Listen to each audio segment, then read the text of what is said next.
अफगानिस्तान में तालिबान की सरकार बनने के बाद जब बाकी दुनिया इंतजार करने की नीति अपना रही है, चीन ने सबसे पहले पाकिस्तान की तरफ मदद का हाथ बढ़ा दिया है।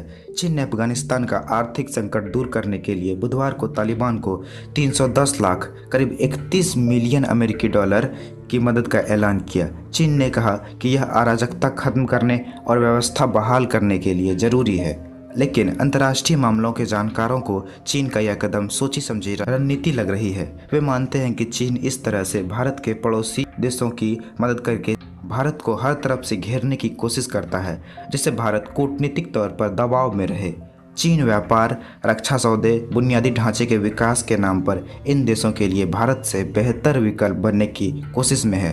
पाकिस्तान, श्रीलंका से लेकर बांग्लादेश, म्यांमार और नेपाल में विकास के नाम पर चीन इन देशों में अपना आधिपत्य स्थापित करना चाह रहा है और इस कड़ी में अब एक नया नाम अफगानिस्तान का जुड़ गया है। अफगानिस्तान पर पर्याप्त प्रभाव होना चीन की बेल्ट एंड रोड इनिशिएटिव के लिए महत्वपूर्ण है, क्योंकि यह पूर्व और दक्षिण में पाकिस्तान, पश्चिम में ईरान, उत्तर में तुर्कमेनिस्तान और उज्बेकिस्तान और उत्तर पूर्व में तजिकिस्तान और चीन से जुड़ता है। यह एशिया के एक विशाल क्षेत्र में संपर्क करने की चीन की वैश्विक महत्वाकांक्षाओं का हिस्सा है। पूर्व विदेश सचिव शशांक कहते हैं कि चीन भारत के पड़ोसी देशों के साथ डेट ट्रैप डिप्लोमेसी पर काम करता है, यानी विकास के नाम पर इन देशों को कर्ज दो और वहां अपना आधिपत्य जमाओ। दरअसल इसके पीछे चीन की दो रणनीति है।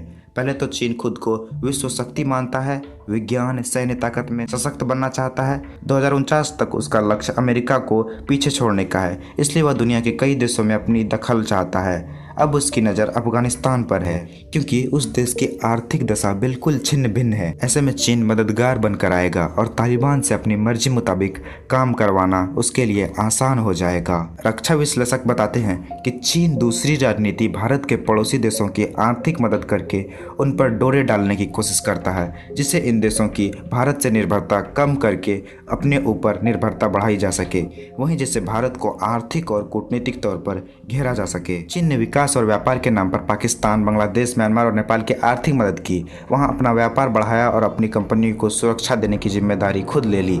चीन ने पाकिस्तान को सबसे ज़्यादा भरोसे में लिया, क्योंकि भारत को लेकर पाकिस्तान और चीन के हित एक हो जाते हैं, इसलिए वह पाकिस्तान की आर्थिक मदद करके वहां अपना दबदबा बनाए रखता है, जिससे भारत सुरक्षात्मक दबाव में रहे। चीन पाकिस्तान की बढ़ती दोस्ती भारत के लिए खतरा पैदा कर रही है। उनके सामरिक और क्षेत्रीय हित चीन पाकिस्तान आर्थिक गलियारे CPEC से मजबूत हो रहे हैं। पाकिस्तान में चीनी सैन्य शक्ति बढ़ेगी और चीन भारत को उत्तरी, पूर्वी और पश्चिमी सीमाओं पर सशस्त्र बलों के साथ घेरे रहेगा। इससे चीन कश्मीर में भी दखल देने के लिए प्रेरित हो सकता है, इसलिए दोनों देशों को संभावित खतरों के रूप में देखा जाना चाहिए। आशंका है कि जैसे जैसे इसकी ताकत बढ़ेगी, यह सीमा पर और आक्रामक हो सकता है।